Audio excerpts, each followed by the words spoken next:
We're speaking with Emily Hodges, who's a postdoc in the laboratory of Dr. Gregory Hannon, Cold Spring Harbor Laboratory in New York.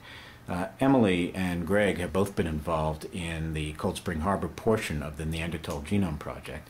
And Emily, I'm wondering if you can explain to me the problem of contamination in the recovery of ancient DNA. I understand that it is a considerable problem and that you have actually contributed a technology which helps address it. Can you explain the nature of the contamination, first of all? Right.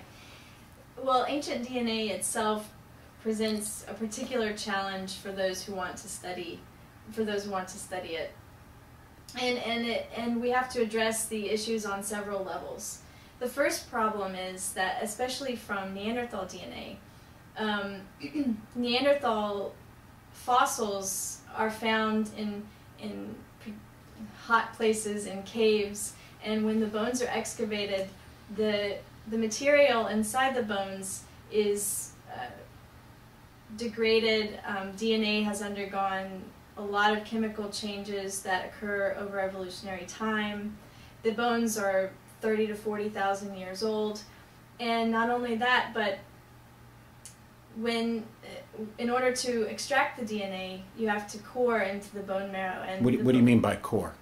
You bore a hole into the. We have here we have some replicas of bone fragments that look sort of like the kind of bone fragments, bone fossils that have been taken from caves where they were discovered. Mm-hmm. And so, in order to extract DNA, you have to develop a technique to drive cores into the bone marrow in order to extract the material that's inside.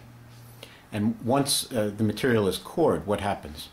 So the PABO group has really perfected their technique for extracting the DNA that's inside, and also for trying to extract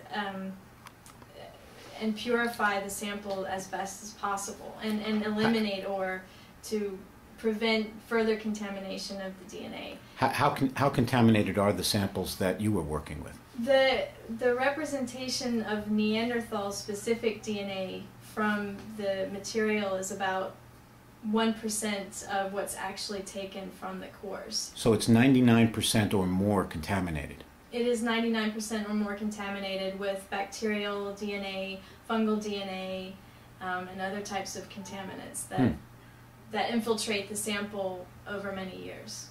So the sample that you received, or that you actually went to Germany, to the Max Planck Institute to examine and to help process and sequence, that sample had already been purified in terms of DNA. It was all DNA, but much of the DNA was not Neanderthal DNA. It was this bacterial DNA or the other contaminants.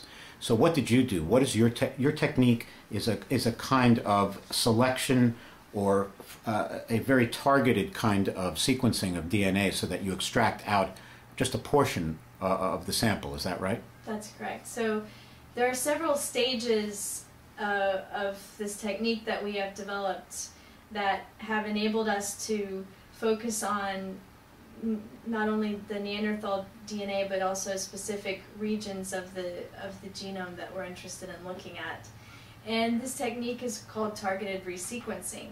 And basically what we've been able to do is exploit the similarities between the human genome and the Neanderthal genome that we know exists, mm-hmm. and use the human genome as a means to capture and retrieve the Neanderthal genome, enrich it from the sample, get rid of the other stuff, contaminating things that are there, and then also we are able to selectively focus on specific regions of the genome that we're interested in looking at.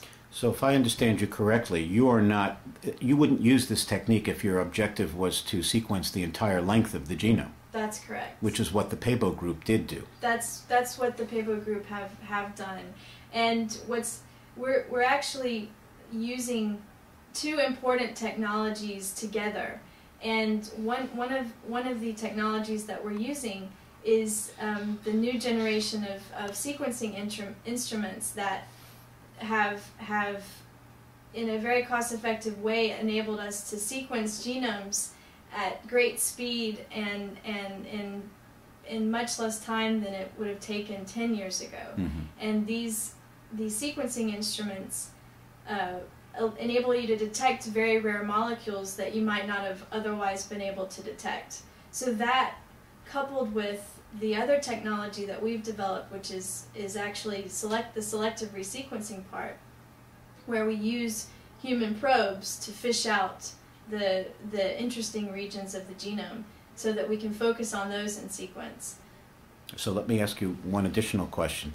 The parts that you did want to focus on, the targets of your selective resequencing, were exons, as they are called by scientists like yourself. What are exons, and why are you looking at exons? Exons represent a functional module in the genome that encodes for proteins. And proteins are the building blocks of the machine, our cellular machinery, tissues, all the physiology that drives human existence. And so, out of the 3 billion so-called letters of the genomic of the human code, about how many of those are the exon portions that code for proteins? It was actually exons only represent about 1% of the genome itself, mm-hmm. and we weren't even focusing on the entire exon. We were only focusing on a subset of exons, and we were in particular focusing on changes in the DNA code that have occurred between human and chimpanzee.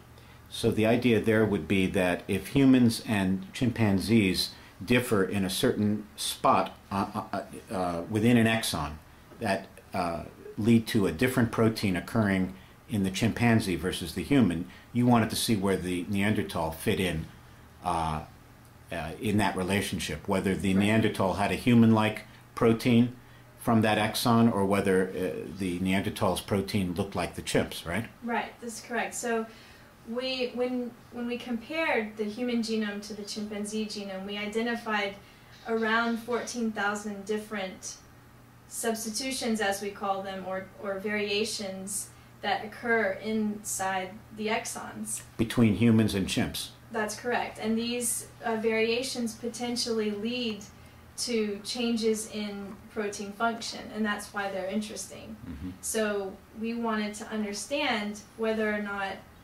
Neanderthal at these particular sites are more like chimp or more like human. Thanks very much, Emily. Appreciate it.